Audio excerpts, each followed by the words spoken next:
Hello दोस्तों, मेरा नाम है विकास और आप देख रहे हैं केम आइडिया।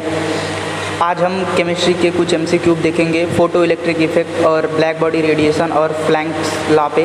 तो चलिए वीडियो को शुरुआत करते हैं। तो सबसे पहला क्वेश्चन है हमारा कि धातु की सतह से इलेक्ट्रॉन का उत्सर्जन जब उपयुक्त आवृत्ति के विकिरण को उस पर आपतित होने से दिया जाता है तो क्या कहलाता है। मतलब जब किसी, जैसे यह एक मेटल का सरफेस है, मान लीजिए यह एक मेटल का सरफेस है और इस पर आप क्या करते हैं, उपयुक्त आवृत्ति का प्रकाश डाल रहे हैं, लाइट को डाल रहे हैं और इसमें आप जान ही रहे हैं कि इलेक्ट्रॉन प्रोटॉन न्यूट्रॉन होंगे मेटल के अंदर। तो जब उपयुक्त आवृत्ति का प्रकाश डालते हैं तो इससे जो है कुछ इलेक्ट्रॉन निकलने लगते हैं, आपको पता है। तो इस घटना को हम क्या कहते हैं भाई, यानी उपयुक्त आवृत्ति का प्रकाश का पड़ना किसी मेटल के सरफेस पर क्या कहलाता है और उससे इलेक्ट्रॉन का उत्सर्जन क्या कहलाता है। जैसे इस मेटल के ऊपर हम उपयुक्त आवृत्ति का प्रकाश डालते हैं, उससे इलेक्ट्रॉन क्या होने लगते हैं, इमिट होने लगते हैं, बाहर निकलने लगते हैं। इस घटना को हम कहते हैं फोटो इलेक्ट्रिक इफेक्ट, प्रकाश विद्युत प्रभाव। क्या कहते हैं भाई, प्रकाश विद्युत प्रभाव। यानी ऑप्शन नंबर सी जो हो जाएगा वह क्या हो जाएगा, सही हो जाएगा। ठीक है दोस्तों, चलिए अगले क्वेश्चन पे चलते हैं। तो अगला क्वेश्चन है हमारा कि निम्न में से कौन सा प्रकाश के कण को दर्शाता है। मतलब प्रकाश कण के रूप में चलता है। देखिए, प्रकाश जो लाइट है वह वेव और पार्टिकल दोनों नेचर को शो करता है, यानी तरंग और कण दोनों प्रकृति को शो करता है। तो कौन सी ऐसी घटना है जिससे प्रकाश के कण प्रकृति का प्रूफ होता है। तो मैं आपको बता दूं, व्यतिकरण, विवर्तन और ध्रुवीकरण। ये जो व्यतिकरण है और विवर्तन, ये जो दो ऑप्शन है, और एक और ले सकते हैं आप, व्यतिकरण विवर्तन को भी ले सकते हैं। ठीक है, ये जो होते हैं प्रकाश के तरंग प्रकृति पर आधारित है। किस पर, तरंग गुण पर, प्रकाश के तरंग नेचर पर। यानी प्रकाश के तरंग नेचर से हम इसको क्या कर सकते हैं, एक्सप्लेन कर सकते हैं। पर प्रकाश विद्युत प्रभाव जो है वो प्रकाश के कण प्रकृति पर आधारित है। किस पर, प्रकाश के कण प्रकृति पर आधारित है। ठीक है दोस्तों, यानी जो प्रकाश विद्युत प्रभाव है प्रकाश के कण प्रकृति पर आधारित होता है। यानी ये प्रकाश के कण गुण को दर्शाता है कि ये प्रकाश जो है, लाइट जो है वह कणों के रूप में चलता है, न कि तरंगों के रूप में। ठीक है दोस्तों, चलिए अगले क्वेश्चन पे चलते हैं।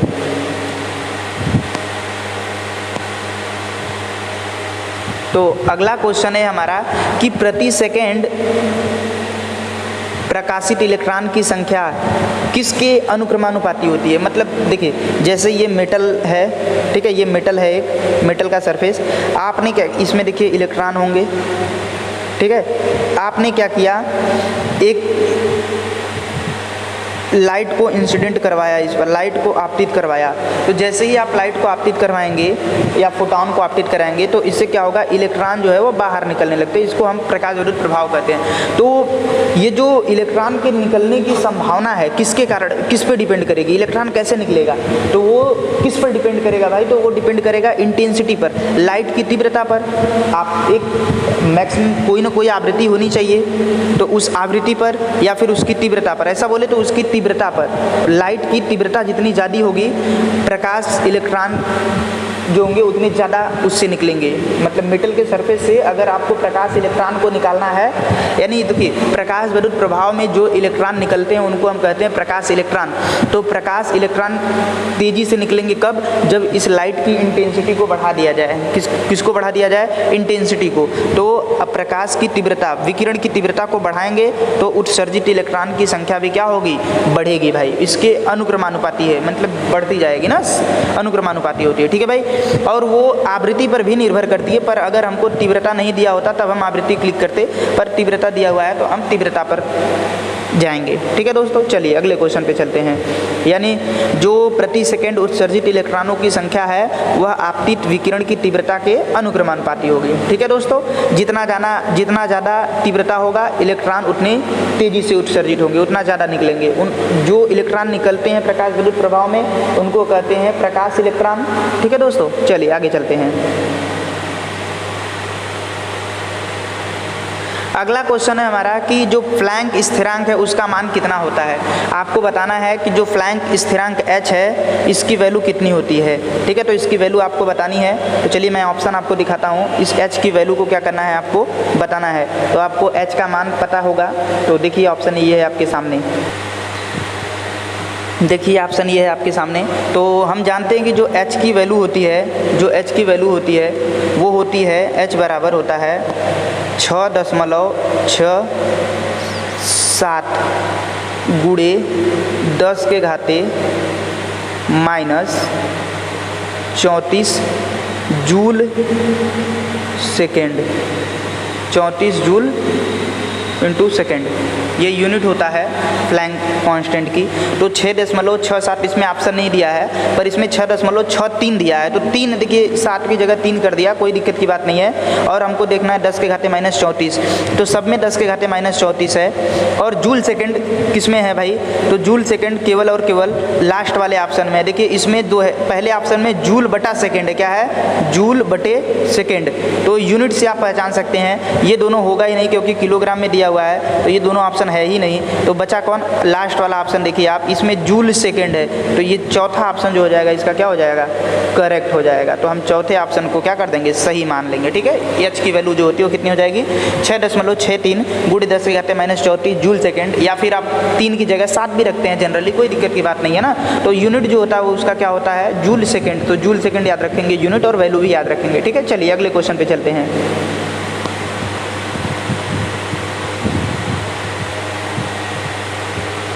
अगला क्वेश्चन है कि आवृत्ति म्यू, ये जो आवृत्ति है ये म्यू दिया हुआ है, और थ्रेशोल्ड आवृत्ति, थ्रेशोल्ड आवृत्ति जो है, थ्रेशोल्ड फ्रीक्वेंसी मतलब आपको देहली आवृत्ति, देहली आवृत्ति जो है वो म्यू नॉट है। ठीक है, देहली आवृत्ति क्या है? म्यू नॉट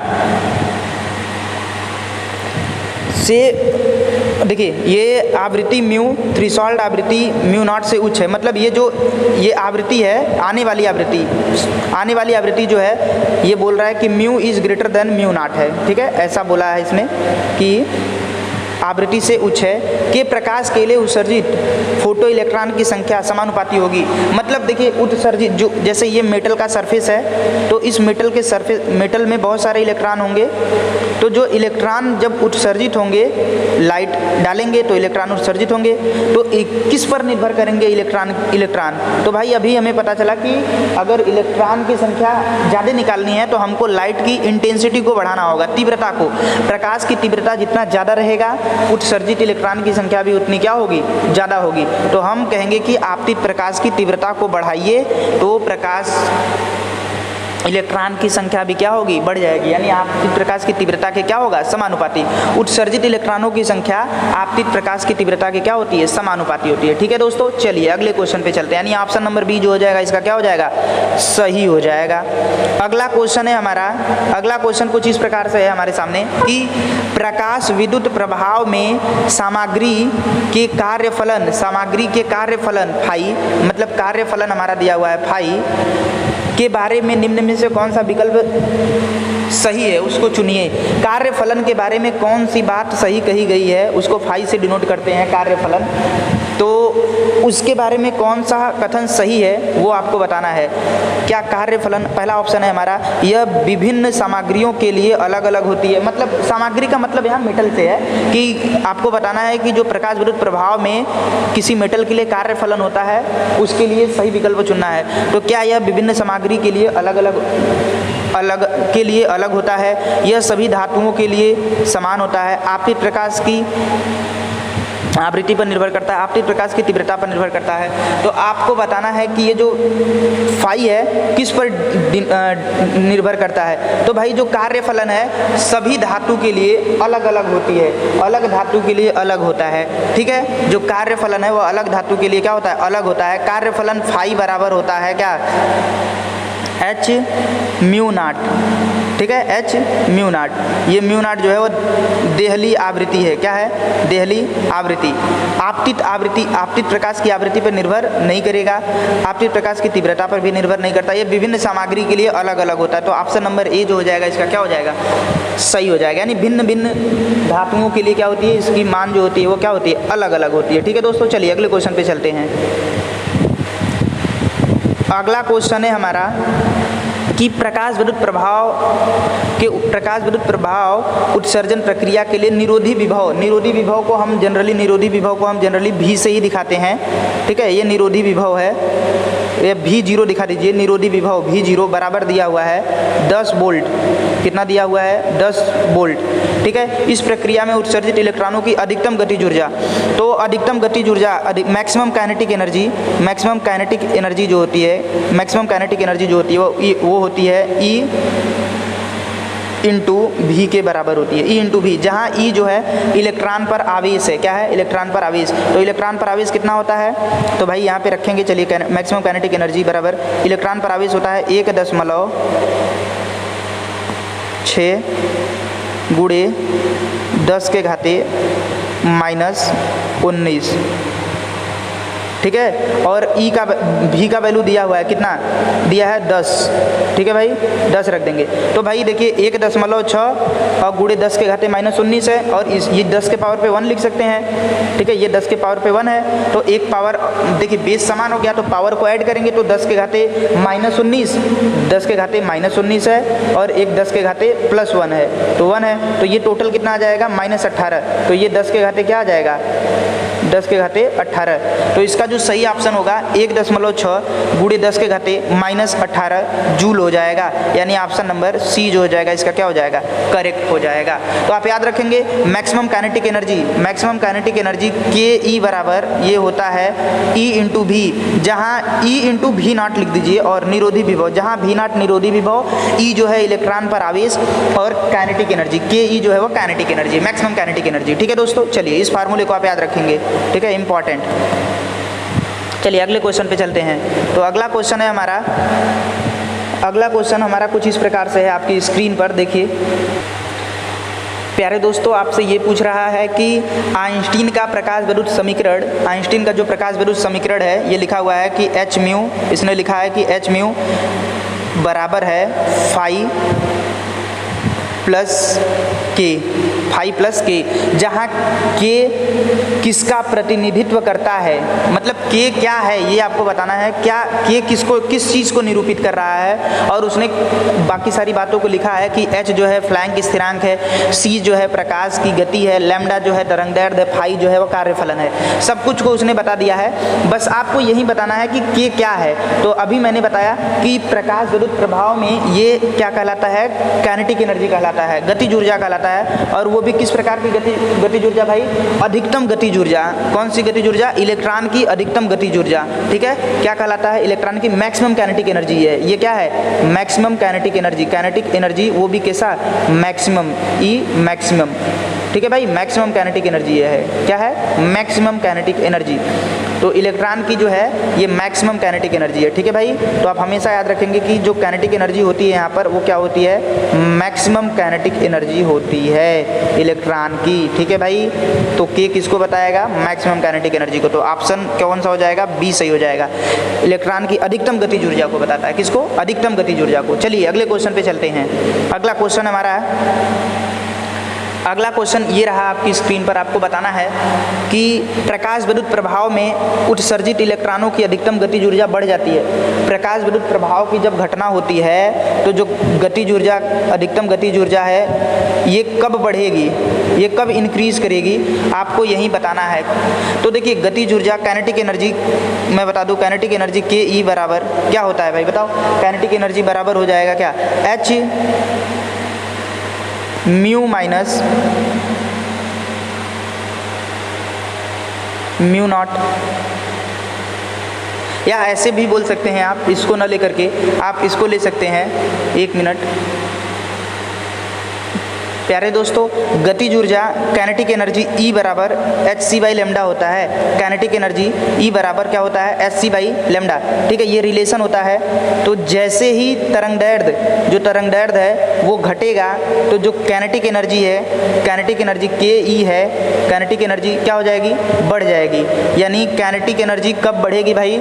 जब अधिकतम गतिज ऊर्जा, इलेक्ट्रॉन की उत्सर्जित अधिकतम गतिज ऊर्जा जो होगी वो प्रकाश के तरंगदैर्ध्य कम हो जाएगा तो गतिज ऊर्जा क्या हो जाएगी? बढ़ जाएगी, क्योंकि आपको फार्मूला पता है काइनेटिक एनर्जी के ई बराबर में hc बाई लैम्डा। जैसे ही तरंगदैर्ध्य घटेगा उसकी अधिकतम गतिज ऊर्जा क्या हो जाएगी? बढ़ जाएगी। ठीक है दोस्तों, चलिए अगले क्वेश्चन पे चलते हैं। अगला क्वेश्चन हमसे ये कह रहा है भाई कि इलेक्ट्रॉन के उत्सर्जित करने के लिए आवश्यक न्यूनतम ऊर्जा को क्या कहते हैं। जैसे कोई मेटल का सरफेस है, ठीक है, तो इसमें इलेक्ट्रॉन है इस मेटल के अंदर, तो इस इलेक्ट्रॉन को उत्सर्जित कराने के लिए एक न्यूनतम ऊर्जा लगानी पड़ेगी। यहाँ से इस सरफेस पे आएगा पहले, ठीक है, तो यहाँ से सरफेस तक लाने में क्या करना पड़ता है हमको भाई, कुछ वर्क करना पड़ता है, कुछ वर्क करना पड़ता है, तो उसको क्या कहते हैं, तो भाई उस आवश्यक न्यूनतम ऊर्जा को हम कहते हैं कार्यफलन। क्या कहते हैं, कार्यफलन कहते हैं। क्या कहते हैं भाई, कार्यफलन, क्योंकि एक फोटान की एनर्जी होती है h म्यू के बराबर और वह दो भागों में बढ़ जाता है, एक तो कार्यफलन और एक काइनेटिक एनर्जी के रूप में, आपको ये पता है, ठीक है दोस्तों। तो किस पे निर्भर किस क्या होगा भाई, वो किसको बता रहा है, ये कार्यफलन को बता रहा है। किसको, कार्यफलन को, यानी जो आवश्यक न्यूनतम ऊर्जा जो है वह किसको बताएगा भाई, कार्यफलन को बताएगा। ठीक है दोस्तों, चलिए अगले क्वेश्चन पे चलते हैं। दोस्तों इसमें आपको बताना है कि धातु की सतह पर गिरने वाला तरंगदैर्ध्य लैम्डा तरंगदैर्ध्य वाले फोटान की ऊर्जा क्या होगी। ऊर्जा भाई, ऊर्जा E बराबर, अभी मैंने बताया ऊर्जा E बराबर क्या होगा भाई, hc by lambda. Energy E बराबर में क्या होता है, hc बाई लैम्डा। तो आप इसमें पहचानें कि कौन सा ऑप्शन है। अभी मैंने बताया था कि एनर्जी E बराबर में hc बाई लैम्डा, तो ऑप्शन नंबर C जो हो जाएगा इसका क्या हो जाएगा, करेक्ट हो जाएगा, hc बाई लैम्डा। E बराबर में क्या होता है, hc बाई लैम्डा। ऊर्जा E बराबर में hc बाई लैम्डा। चलिए अगले क्वेश्चन पे चलते हैं।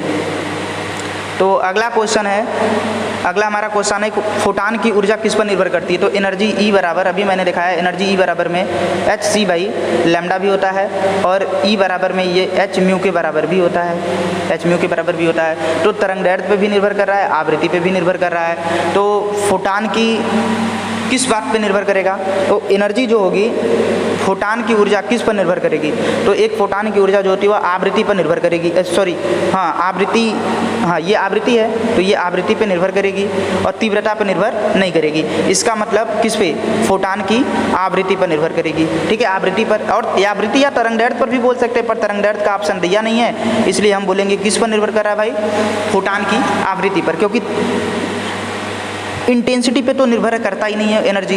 तो हम दो ही ऑप्शन पे जाएंगे, या तो तरंगदैर्ध्य का होगा या तो आवृत्ति का। तो इसमें तरंगदैर्ध्य वाला ऑप्शन दिया नहीं है, तो हम फोटान की ऊर्जा जो है मानेंगे कि आवृत्ति पे डिपेंड करती है, दोनों पे डिपेंड करती है, पर ऑप्शन तो एक ही है तो हम एक ही पे मारेंगे। ठीक है, चलिए अगले क्वेश्चन पे चलते हैं।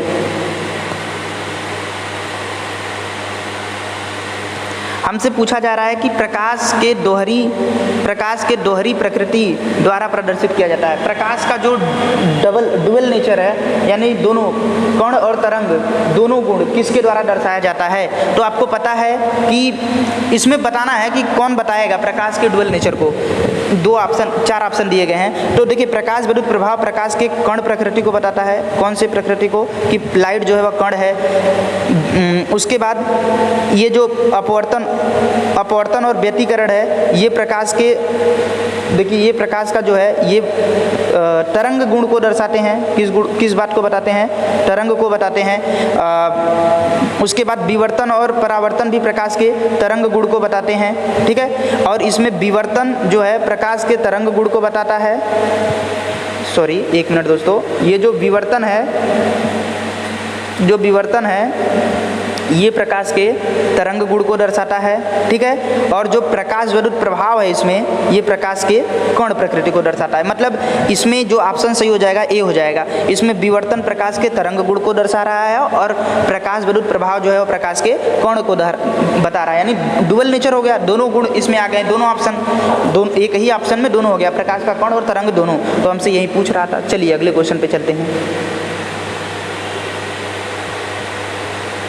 हमसे पूछ रहा है कि फोटान का द्रव्यमान कितना होगा। फोटान का जो है गति द्रव्यमान, जब फोटान गतिशील है तो उसका द्रव्यमान कितना होगा। तो भाई आपको पता है आइंस्टीन का समीकरण E बराबर में क्या होता है, E बराबर में होता है mc²। तो यहाँ से m की वैल्यू निकालेंगे तो m बराबर हो जाएगा E बाई c²। ठीक है, E बाई c²। समीकरण एक इसको मान सकते हैं आप। ठीक है, और आपको ये भी पता है कि E बराबर में होता है, E बराबर होता है h म्यू के।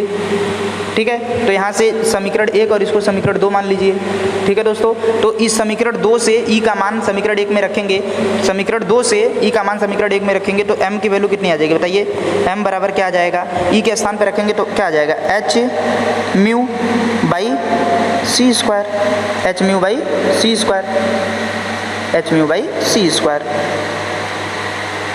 तो ऑप्शन कौन सा मिल रहा है इसमें आप मिला सकते हैं। तो फोटान का जो गतिगत द्रव्यमान हो जाएगा क्या हो जाएगा, h mu by C square. Option पहला जो है इसका क्या हो जाएगा, करेक्ट हो जाएगा। ठीक है दोस्तों, चलिए अगले क्वेश्चन पे चलते हैं। तो अगला क्वेश्चन ये रहा आपकी स्क्रीन पर। आपको बताना है कि प्रकाश की तरंग प्रकृति को समझाने में विफल रहा कौन सी, इसमें से आपको घटना बतानी है। ये 4 घटनाएं घटी हैं, आपको इसमें बताना है कि कौन सा ऐसा घटना है जो प्रकाश के तरंग गुण को नहीं बता पाया। तो हम बार बार बोल रहे हैं कि जो प्रकाश विद्युत प्रभाव है, जो प्रकाश विद्युत प्रभाव है वो प्रकाश के किस गुण पर आधारित है भाई, ये प्रकाश विद्युत प्रभाव जो है ये प्रकाश के कण प्रकृति पर आधारित है। किस पर, कण। अगर प्रकाश को कण मानेंगे तभी हम प्रकाश विद्युत प्रभाव को समझा सकते हैं, वरना नहीं समझा सकते। क्योंकि प्रकाश विद्युत प्रभाव में इन्होंने किया क्या था, प्लैंक ने सबसे पहले दी थी अपनी थ्योरी। उन्होंने कहा था कि जो सन से एनर्जी आ रही है वह पैकेट के फॉर्म में आ रही है, जिसको हम क्या बोलते हैं, क्वांटा बोलते हैं। और हर एक क्वांटा के पास अपनी खुद की एनर्जी होती है, यानी हर क्वांटा यानी एनर्जी से भरपूर क्वांटा को हम क्या कहेंगे भाई, फोटान कहेंगे। और एक फोटान की एनर्जी उन्होंने बताई थी कि h म्यू के बराबर होती है। ठीक है भाई। तो प्रकाश विद्युत प्रभाव प्रकाश के कण प्रकृति पर आधारित होता है, और ध्रुवण और प्रकाश का विवर्तन ये जो है प्रकाश के तरंग प्रकृति पर आधारित है। किस पर, तरंग गुण पर। प्रकाश को अगर तरंग मानेंगे तभी इनको समझाया जा सकता है, वरना समझाया नहीं जा सकता। ठीक है दोस्तों, चलिए अगले क्वेश्चन पे चलते हैं।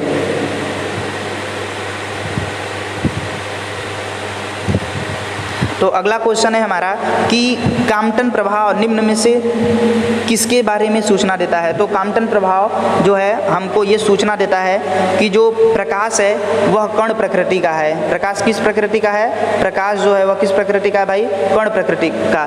तो काम्पटन इफेक्ट में हमने प्रकाश को जो है वह कण माना हुआ है। क्या माना हुआ है, कण। काम्पटन इफेक्ट से हमको ये पता चलता है कि प्रकाश जो है वो कणों के रूप में चलते हैं। ठीक है भाई। तो प्रकाश के कणिका सिद्धांत को बतलाता है काम्पटन इफेक्ट। ठीक है भाई। चलिए अगले क्वेश्चन पे चलते हैं। अगला इसका ऑप्शन नंबर सी जो हो जाएगा वह सही हो जाएगा। इस क्वेश्चन में हमको बताना है कि यदि फिलामेंट को गर्म किया जाए, जो भाई फिलामेंट मतलब जैसे बल्ब होता है तो बल्ब के अंदर एक फिलामेंट बना होता है जो कि टंगस्टन का होता है। ठीक है। टंगस्टन को हम जनरली W से प्रदर्शित करते हैं केमिस्ट्री में। तो ये टंगस्टन का बना होता है फिलामेंट। इसका जो गलनांक होता है बहुत हाई होता है। क्या होता है, गलनांक जो होता है वह बहुत ही उच्च होता है। गलनांक बहुत उच्च होता है और ये उच्च ताप पर लगभग 3500 डिग्री सेल्सियस के ताप पर क्या होता है, ये 3500 के बाद अगर 3500 के ऊपर हम जब इसको तापमान देंगे तब ये टंगस्टन गल के गिरेगा, नहीं तो उससे कम ताप पर ये केवल अपनी एनर्जी को लेगा और क्या करेगा, उससे उजाला को उत्सर्जित करेगा। मतलब ये करते क्या है भाई, टंगस्टन को जब हम गर्म करते हैं तो वो अपने अंदर से कुछ फोटान को उत्सर्जित करते हैं। क्या उत्सर्जित करते हैं, फोटान को। किसको, फोटोन को। तो ऑप्शन नंबर जो बी है वो क्या हो जाएगा, करेक्ट हो जाएगा। फिलामेंट को गर्म किया जाता है तो फोटान उत्सर्जित होते हैं। चलिए अगले क्वेश्चन पे चलते हैं। ठीक है दोस्तों, फिलामेंट को गर्म करेंगे तो फोटान उत्सर्जित होगा। क्या उत्सर्जित होगा, फोटान उत्सर्जित होगा। क्वेश्चन है, क्वेश्चन नंबर 18 है कि एक फोटान की ऊर्जा और उसकी तरंगदैर्ध्य के बीच में क्या संबंध होता है। एक फोटान की ऊर्जा, मान लीजिए कि ऊर्जा को हम ई से दिखाएं, ऊर्जा और तरंगदैर्ध्य के बीच में क्या संबंध होता है, यानी ई और लैम्डा के बीच में क्या संबंध है, इसको हमको बताना है। इन दोनों के बीच में क्या रिलेशन है, इसको हमको बताना है। तो ई बराबर में हम जानते हैं कि होता है hc बाई लैम्डा, और यही बराबर भी होता है किसके, h म्यू के। तो ये तीनों बराबर है। तो आप देख सकते हैं फोटान की ऊर्जा और तरंगदैर्ध्य में क्या संबंध है। तो जो फोटान की एनर्जी है वह इन्वर्सली प्रोपोर्शनल है, यानी व्युत्क्रमानुपाती है किसके, तरंगदैर्ध्य के। फोटान की जो ऊर्जा है वह तरंगदैर्ध्य के क्या है, व्युत्क्रमानुपाती। तो ऊर्जा तरंगदैर्ध्य के क्या होगी, व्युत्क्रमानुपाती होगी। ठीक है भाई। तो ऑप्शन नंबर बी जो हो जाएगा वह करेक्ट हो जाएगा। चलिए अगले क्वेश्चन पे चलते हैं। अगला क्वेश्चन हमसे बोला जा रहा है कि फोटान का शेष द्रव्यमान है, शेष या ऐसे बोल सकते हैं कि फोटान का विराम द्रव्यमान, क्या विराम जब फोटान विरामावस्था में है तो उसका द्रव्यमान कितना होता है। तो जब फोटान विरामावस्था में होता है तो उसका जो द्रव्यमान होता है वह क्या होता है, 0 होता है, और गति की अवस्था में होता है तो उसका द्रव्यमान जो होता है वह कितना होता है, h mu by C square के बराबर होता है। जब गति अवस्था में रहेगा तब द्रव्यमान क्या होगा, h mu by C square. इसके पहले ऊपर मैंने क्वेश्चन में आपको दिखाया था फोटान का गतिक द्रव्यमान इतना, और फोटान का जब शेष द्रव्यमान या विराम द्रव्यमान पूछेगा तो आपको 0 पे क्लिक करना है। फोटान का विराम द्रव्यमान कितना होगा, 0 होगा। ठीक है दोस्तों, चलिए अगले क्वेश्चन पे चलते हैं। अगला क्वेश्चन हमारा ये है कि फ्लैंक का नियम विकिरण के स्पेक्ट्रम का वर्णन करता है। जो फ्लैंक का नियम है वो किस स्पेक्ट्रम को बताता है। तो मैंने आपको बताया है कि जो फ्लैंक का नियम है वो कहता है कि अगर कोई बॉडी है, ठीक है, अगर कोई बॉडी है उसके ऊपर अगर हम मान लीजिए कि ये सन है, इस सन से बहुत प्रकार की रेडिएशन आ रही है, ठीक है, ये रेडिएशन क्या हो रहा है, इस बॉडी पे जो है पड़ रही है। पड़ने के बाद अगर ये बॉडी जो है इसको पूरी तरह एब्जॉर्ब कर ले रही है, यानी अवशोषित कर ले रही है, पूर्ण रूप से क्या कर ले रही है, अवशोषित कर ले रही है, पूर्ण रूप से अवशोषित कर ले रही है, तब हम कहेंगे कि ये जो पिंड है ये क्या है, ब्लैक बॉडी है। क्या है, ब्लैक बॉडी।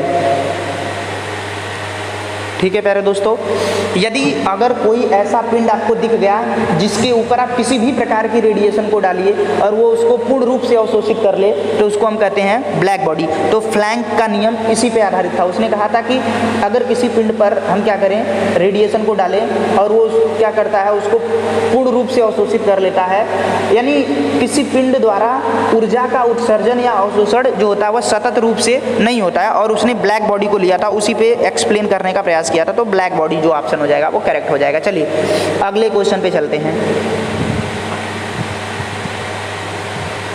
अगला जो हमारा क्वेश्चन है वो ये है कि दिए गए समीकरण में h का नाम क्या है। h का नाम क्या है आपको बताना है, h को क्या कहते हैं ये बताना है।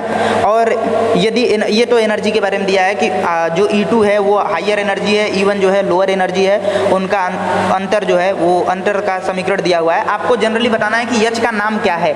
ठीक है, तो मुझे आशा है कि आपको पता होगा, तो फिर भी मैं ऑप्शन आपके सामने रखता हूँ। देखिए ऑप्शन कुछ इस प्रकार से आपके सामने, तो ऑप्शन को देख सकते हैं आप। h को क्या कहते हैं, h का क्या नाम है, आपको यही बताना है। तो हमने आपको बताया था h को क्या कहते हैं भाई, h को कहते हैं फ्लैंक नियतांक। क्या कहते हैं, फ्लैंक नियतांक। इसकी वैल्यू भी मैंने अभी भी क्वेश्चन में दिखाया था कि इसकी वैल्यू जो है वो 6.67 या 6.3 भी बोल सकते हैं, गुणे 10 के घाते -34 जूल सेकेंड होता है। इतना मैंने आपको दिखाया था। ठीक है, तो इसको आप भी देख सकते हैं। तो h क्या है, फ्लैंक कांस्टेंट है। ठीक है दोस्तों, मैं आशा करता हूँ कि आपको क्वेश्चन अच्छे लगे होंगे। चलिए, अगर अच्छा लगा है तो चैनल से जुड़े रहिए। फिर मिलेंगे अगले वीडियो में, तब तक के लिए धन्यवाद।